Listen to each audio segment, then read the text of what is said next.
Perkenalkan, saya Rosa, begitu ya, ingin menjelaskan mengenai indeks tata kelola pengadaan. Nanti akan dibantu juga oleh Pak Andi Martanto. Baik, kita langsung saja ya.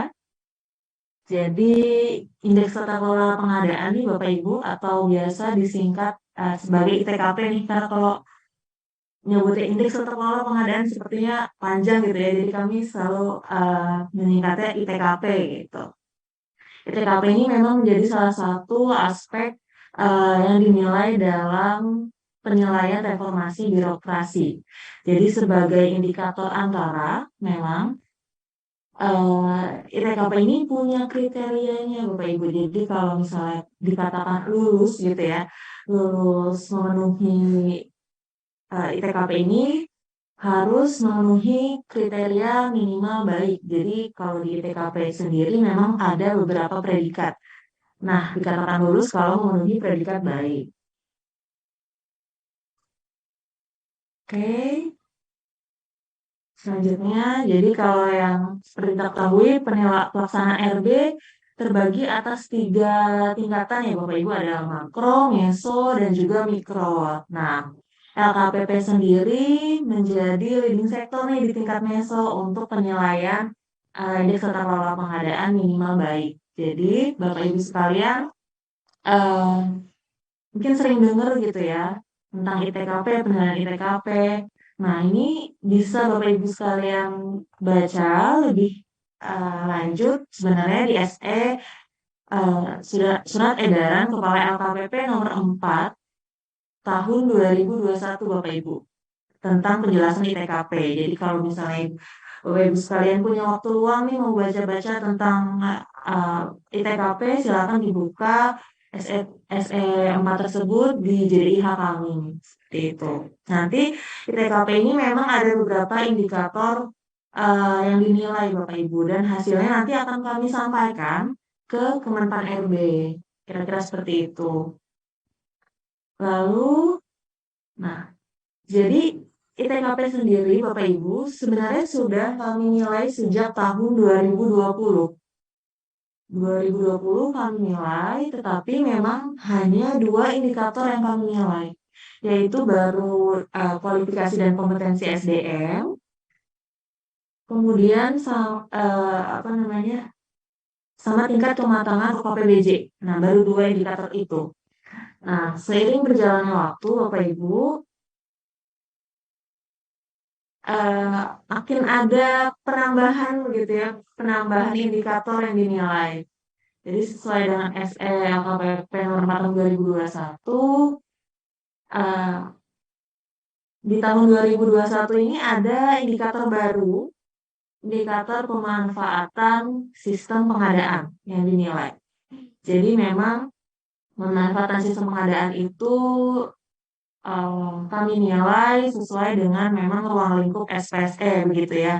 Kami menilai eh, perencanaan pengadaan melalui eh, ini sirup, aplikasi sirup yang kami nilai.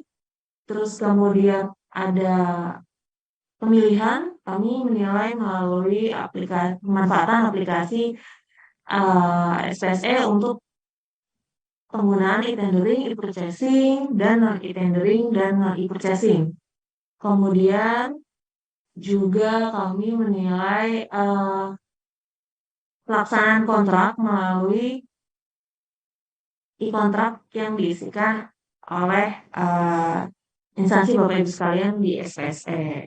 Kurang lebih seperti itu. Jadi ya, tadi yang awalnya 2 indikator saja di 2020, tapi di 2021 ada satu indikator baru namanya pemanfaatan sistem pengadaan. Tapi memang belum semua sistem ini, kelima ini dinilai Bapak Ibu. Jadi eh, nanti kita bahas selanjutnya untuk indikator apa detail masing-masing indikatornya ya. Tapi untuk 2021 memang belum enam kelima lima eh, kelima lima metode ini dinilai seperti itu.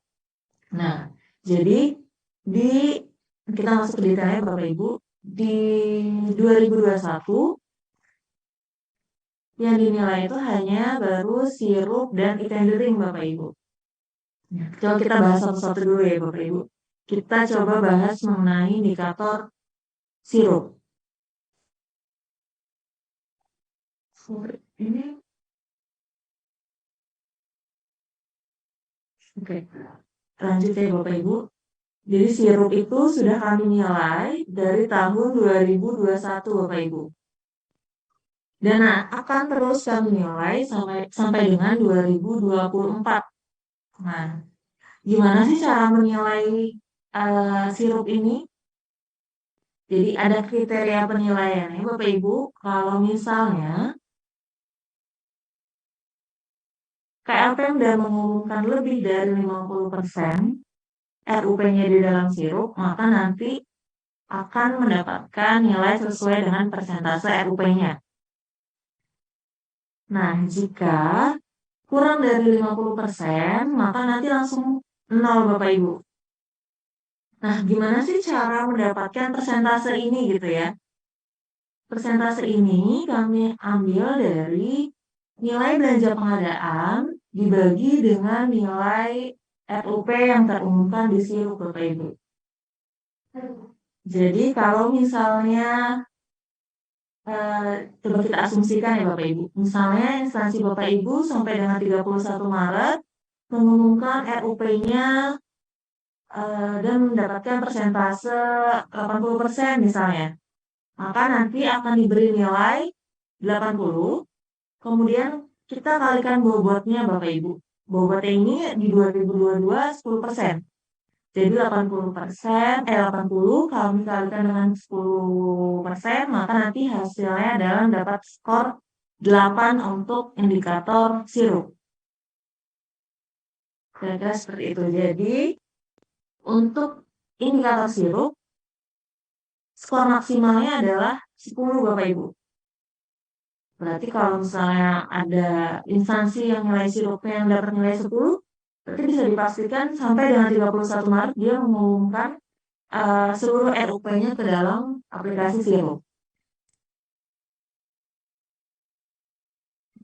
Kira-kira seperti itu Bapak Ibu untuk mendapatkan persentase sirupnya. Jangan lupa sebenarnya kami selalu mengeluarkan yang namanya laporan kinerja pengadaan. Nah, di laporan kinerja itu sebenarnya kami sudah sering menyampaikan persentase kepatuhan pengisian sirup di instansi Bapak Ibu sekalian. Jadi untuk memperkirakan untuk tahun ini kira-kira dapat berapa ya? Nah, itu bisa dilihat di laporan kinerja ya Bapak Ibu. Nah, saya juga ada tips sedikit nih kalau untuk sirup Bapak Ibu. Sebenarnya untuk meningkatkannya gitu ya, jangan lupa melakukan revisi atas paket-paket yang mengalami perubahan, Bapak Ibu. Jadi kalau misalnya ada paket yang berubah, misalnya karena anggaran atau karena penggantian metode pengadaan gitu ya, segera lakukan revisinya di sirup sepanjang tahun anggaran berjalan, Bapak Ibu. Karena nilai RUP ini nanti akan dipakai juga gitu ya untuk penilaian indikator lain seperti tendering atau non tendering non purchasing. Karena itu nanti pembaginya nilai RUP. Jadi kalau saran dari saya segera lakukan revisi gitu di sirup, jangan sampai merevisinya setelah tahun anggaran selesai selanjutnya gitu. Jadi perlu saya informasikan juga Bapak Ibu untuk sirup sendiri hanya bisa dilakukan revisi atas paket-paket yang berubahnya itu hanya di tahun anggaran berjalan. Jadi kalau mau misalnya tahun ini kita mau revisi atas paket-paket tahun lalu gitu ya Bapak Ibu, itu sudah tidak bisa lagi karena memang sistem kami sudah ngelok gitu. Jadi memang kalau ada perubahan segera lakukan revisinya di sirup sepanjang tahun anggaran berjalan. karena nilai RUP itu akan dipakai terus gitu untuk penilaian indikator-indikator lain. Kira-kira seperti itu. Nah, kemudian kita coba lanjut ke uh, indikator yang selanjutnya ada penilaian e-tendering Bapak Ibu. Jadi kalau kita lihat penilaian indikator e-tendering ini 2021 memang bobotnya besar ya 20%, tapi di 2022 ini bobotnya 5%. Jadi kriteria penilaiannya sama nih sama si sirup. Kalau dia dapat nilai persentase di atas sama dengan 50%, maka nanti diberi nilai sesuai dengan persentase capaiannya. Nah, persentasenya e-tendering ini seperti apa sih cara mendapatkannya gitu ya? Jadi formulasi untuk menghitung indikator e-tendering ini Bapak Ibu adalah nilai pagu e-tendering per SPSE ya kan bagi dengan nilai pagu e-tendering pada sirup. Nah, ya kan pembaginya adalah nilai sirup nih. Jadi nanti diperoleh persentase ini, dan kalau misalnya dia kurang dari 50%, langsung kita kasih nilai 0. Seperti itu. Nanti sama kita kalikan bobotnya. Jadi kalau misalnya simulasinya kalau instansi Bapak Ibu nilai e-tenderingnya misalnya 80% begitu ya.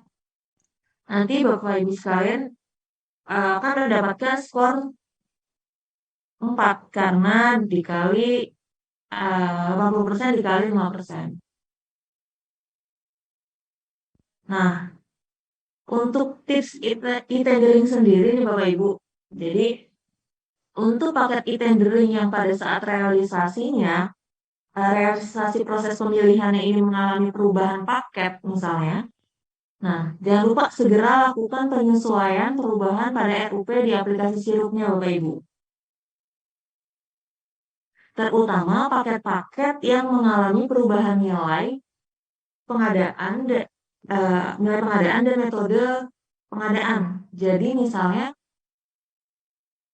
karena ini tadi formulasinya yang kita hitung adalah nilai pagu e-tendering yang ada di SPSE kami bagi dengan pagu e-tendering ada di sirup. Jadi kalau misalnya diinputkan di sirup pagunya 500 juta ya Bapak Ibu. Nah, nanti kami akan bagi dengan pagu yang ada di SPSE. Harusnya kalau klop kan sama-sama 500 juta nih. Tapi kalau misalnya ternyata ada perubahan, ada revisi, tapi ternyata sirupnya lupa direvisi. Nah, nanti ini akan menimbulkan gap data gitu sehingga tidak menghasilkan persentase 100% seperti itu. Jadi segera lakukan revisinya terutama pada pagu pengadaan yang berubah ataupun metode pengadaan yang berubah seperti itu.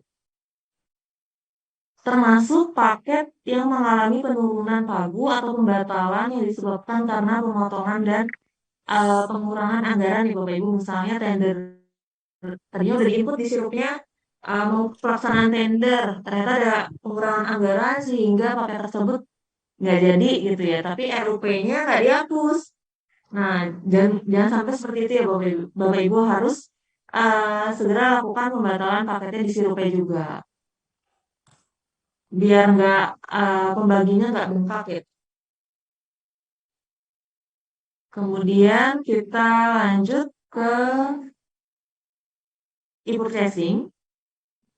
Nah, e-purchasing ini baru perdana dinilai di tahun ini Bapak Ibu, di tahun 2022. Kriterianya sama.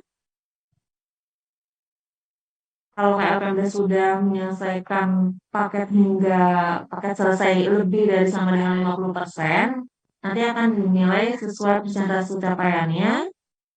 Dan jika kurang dari 50%, maka langsung diberi nilai 0, Bapak Ibu.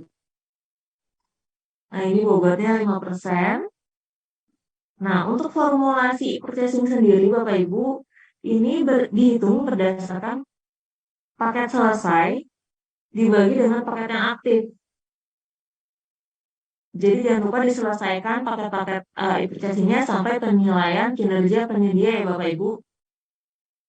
Jadi penilaian kinerja penyedia untuk paket purchasing yang sudah dilakukan kontraknya, kemudian sudah pengiriman, serah terima, dan pembayaran. Nah, jangan lupa diselesaikan sampai penilaian kinerja penyedia. Dan kalau misalnya ada paket yang tidak jadi dilaksanakan, paketnya silakan dibatalkan Bapak Ibu agar tidak terhitung sebagai paket eh, yang aktif. Jadi statusnya nggak gantung gitu ya. Karena tadi kan formulasinya adalah paket yang selesai kami bagi dengan paket aktif. Takutnya kalau ada paket yang batal tapi Bapak Ibu lupa untuk membatalkan paketnya di sistem gitu ya, takutnya terhitung eh, sebagai paket aktif gitu.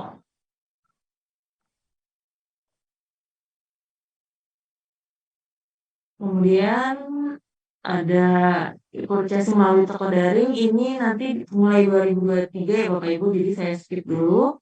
Kemudian selanjutnya ada indikator non e-tendering dan non e-purchasing.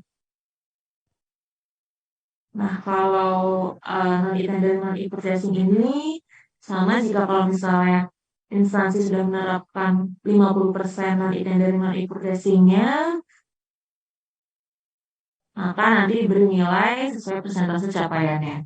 Jadi kalau untuk formulasi non e-tendering non e-purchasing Bapak Ibu, ini adalah eh, nilai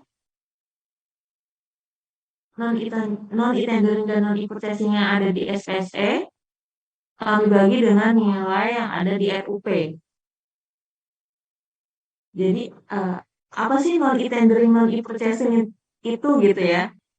Non e-tendering non e-purchasing ini meliputi pengadaan langsung dan juga penunjukan langsung yang dilakukan baik secara transaksional maupun pencatatan Bapak Ibu. Nah, yang pencatatannya ini nih yang banyak ya Pemda yang memang belum dicatatkan di sistem gitu ya. Nah, jangan lupa dicatatkan di sistem Bapak Ibu untuk bisa meningkatkan nilai indikator ini gitu. Karena apa namanya, memang ya kalau kita lihat dari segi realisasi nilai pencatatan ini memang masih minim gitu ya karena pada lupa gitu diinputkan di sistem. Nah, ini bobotnya 5%. Kemudian e-kontrak. Nah, kalau e-kontrak sendiri Bapak Ibu, ini kriterianya agak berbeda. Ini kalau dia sudah mencapai lebih dari sama dengan 20%, maka nanti dia sudah dapat nilai sesuai persentase capaiannya. Kalau kurang dari 20%, maka langsung diberi nilai 0. Nah, e-kontrak ini cara menghitungnya adalah jumlah pencatatan e-kontrak yang selesai kami bagi dengan jumlah paket selesai. Jadi ini murni nilai e-kontrak ini murni pada SPSE ya datanya. Jadi apa nggak ada data RUP-nya. Kalau indikator lain kan tadi pembaginya adalah nilai RUP ya Bapak Ibu. Nah, kalau e-kontrak ini murni dari SPSE. Bobotnya juga 5%. Selanjutnya ada indikator kualifikasi dan kompetensi SDM PBJ. Nah, ini bobotnya besar nih Bapak Ibu dibandingkan dengan pemanfaatan sistem pengadaan tadi. Ini cukup besar ya, 30% sendiri nih nilainya. Jadi maksimal skor di indikator kualifikasi dan kompetensi SDM ini adalah 30. Cukup besar ya. Nah, eh, indikator ini dihitung berdasarkan jumlah jakum yang terisi dibagi dengan jumlah formasi.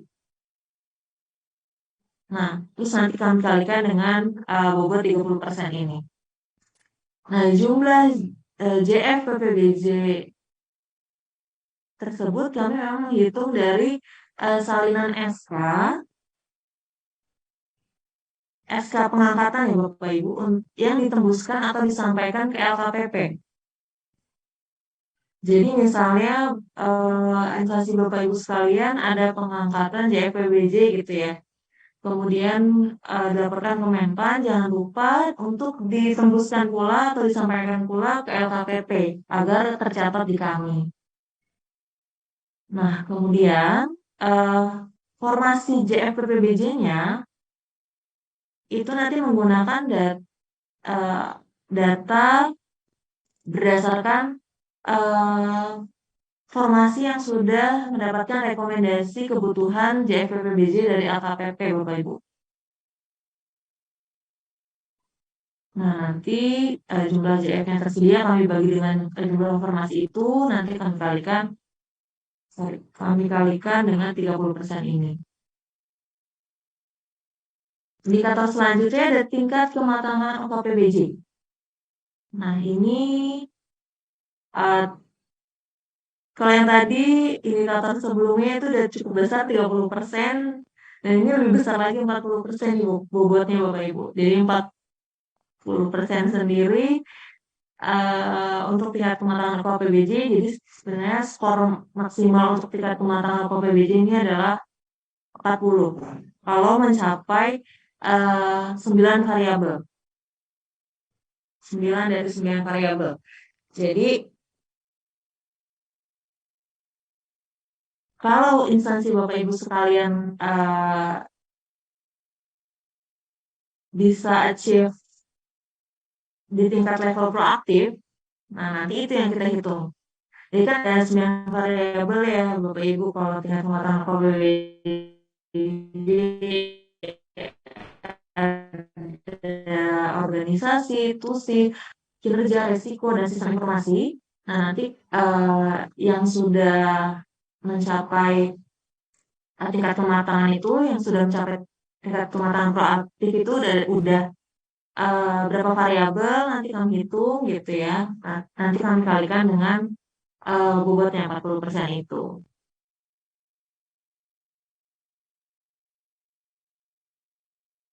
Nah, selanjutnya Bapak Ibu, jadi kan tadi saya di awal sudah bilang kalau kriteria penilaian ITKP ini adalah minimal baik ya. Minimal baik. Jadi ada beberapa predikat, sebenarnya ada predikat kurang, cukup, baik, sangat baik, dan istimewa. Jadi kalau untuk mendapatkan nilai baik atau minimal baik, atau dikatakan lulus gitu ya, lulus ITKP-nya itu kalau mendapatkan skor lebih dari 70. Nanti baru dikatakan lulus ITKP-nya seperti itu.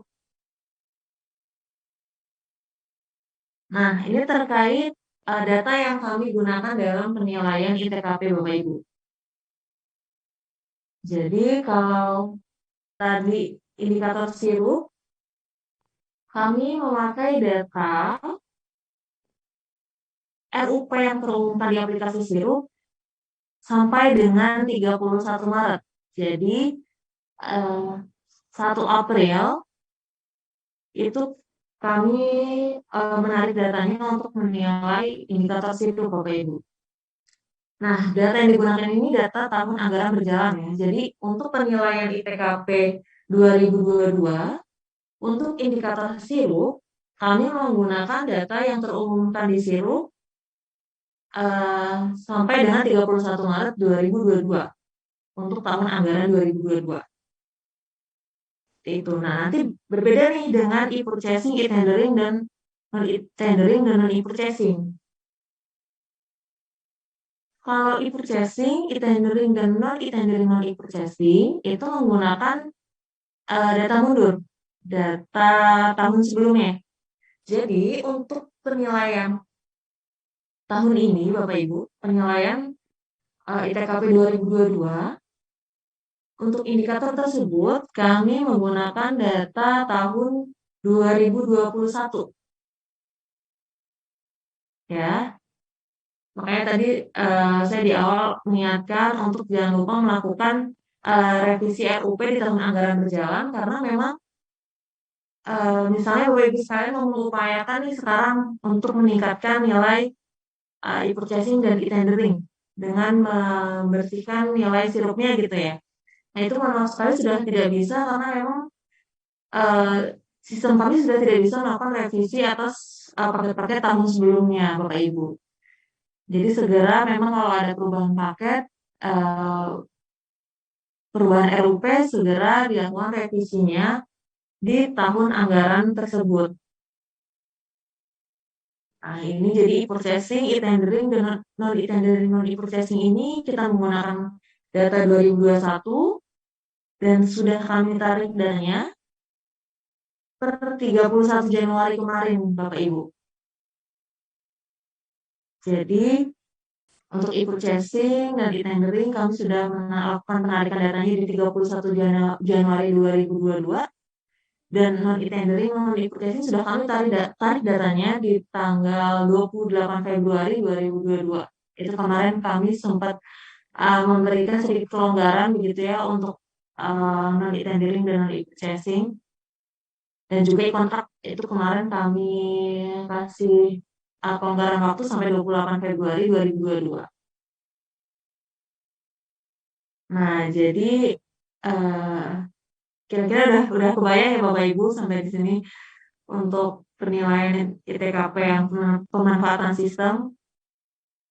Nah, untuk selanjutnya untuk kualifikasi dan kompetensi SDM ini menggunakan data 31 Oktober tahun berjalan sama dengan tingkat kematangan UKPBJ. Jadi kalau misalnya indikator sirup, e-tendering, e-purchasing, kemudian non e-tendering, non e-purchasing, serta e-kontrak ini sebenarnya udah nggak bisa diapa-apain ya untuk penilaian 2022 karena datanya memang sudah kami tarik.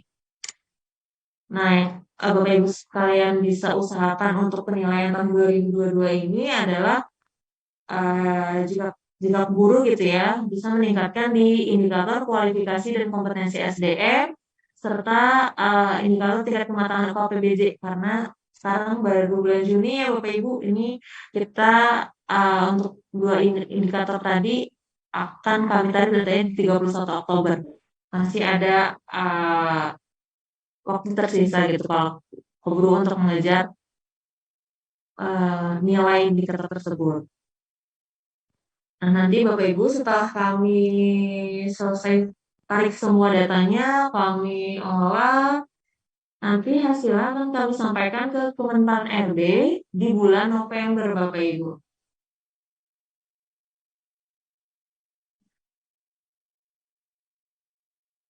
Nah, ini terkait dengan hasil penilaian tahun 2021. Memang baru 42 KL Pemda ya Bapak Ibu yang memenuhi kriteria predikat baik. Sisanya memang 102 KL Pemda masih mendapatkan predikat cukup dan sisanya memang mayoritas masih mendapatkan nilai kurang. Nah, ini Bapak Ibu, jadi untuk tahun 2022 ini sebenarnya kami sudah melakukan perhitungan sementara. Nah, memang hasil perhitungan sementara kami belum kami publish di website PBJ. Jadi kalau Bapak Ibu mengikuti tentang ITKP sebenarnya nanti hasil sementara ini akan kami publish di website Silpa PBJ, tapi untuk 2022 ini memang belum ya. Jadi ya mohon ditunggu saja Bapak Ibu, pasti nanti akan kami sampaikan hasil penilaian sementaranya secara resmi melalui website Silpa PBJ. Nah ini karena masih perhitungan sementara di internal kami, ini skor yang diperoleh memang predikat baik ini ada 36 Pemda, 36 KL Pemda yang berhasil mendapatkan predikat baik dan sekarang ada yang bisa mendapatkan predikat sangat baik nih di kabupaten. Wah, keren ya. Kalau di tahun lalu belum ada nih yang bisa mendapatkan eh, predikat sangat baik, tetapi di tahun ini sudah ada satu Pemda yang bisa mendapatkan predikat sangat baik. Nah, ada 105 Pemda yang mendapatkan predikat cukup dan sisanya mayoritas memang eh, baru berhasil mendapatkan predikat kurang. Ya. Sekali lagi ini masih hasil penilaian sementara ya Bapak Ibu, masih bisa berubah karena kami memang belum final gitu untuk data indikator pematangan UKPBJ dan juga kompetensi dan SDM karena memang tadi kan cut off-nya sebenarnya 31 Oktober. Nah, semoga data ini akan bergerak menjadi data yang semoga mayoritasnya nanti mendapatkan predikat baik ya. Dan semoga instansi Bapak Ibu sekalian masuk ke kategori yang mendapatkan predikat baik. Nah, terkait dengan ITKP ini Bapak Ibu karena memang ada beberapa indikator. Jadi sebenarnya indikator tadi itu eh, ada direktorat PIC-nya sendiri-sendiri Bapak Ibu. Jadi kalau misalnya direktorat perencanaan monitoring dan evaluasi pengadaan ini, memang kami sebagai koordinator ITKP sekaligus pengampu indikator sirup Bapak Ibu. Jadi yang menghitung terkait dengan capai indikator sirup itu ada di direktorat kami. Ya. Sekaligus koordinator yang mereka begitu ya. Tapi untuk indikator lain seperti misalnya indikator e-purchasing itu dihitung dan dinilai oleh Direktorat Pengembangan Sistem Katalog Bapak Ibu. Jadi ada PIC-nya, ini Mas Bas. Silakan nomor kontak yang ada di sini dicatat jika ada pertanyaan lebih lanjut terkait dengan indikator-indikator ITKP ya Bapak Ibu. Nah, kemudian ada indikator e-tendering, uh, non-e-tendering dan e-purchasing, serta indikator e-kontrak itu dinilai atau dihitung oleh Direktorat Pengembangan Sistem Pengadaan secara Elektronik, jadi Direktorat PSPSE. Ada Mbak Udita, PSI-nya, kemudian Direktorat Pengembangan Profesi dan Pengembangan ini yang menangani terkait indikator kualifikasi dan kompetensi SDM serta tingkat kematangan UKPBJ. Jangan lupa dicatat Bapak Ibu jika ada pertanyaan lebih lanjut yang ingin ditanyakan silakan di kontak PIC yang ada di sini. Baik, kalau dari saya cukup sekian. Mungkin saya kembalikan ke Pak Heldi atau mungkin Mas Andi ada tambahan, silakan.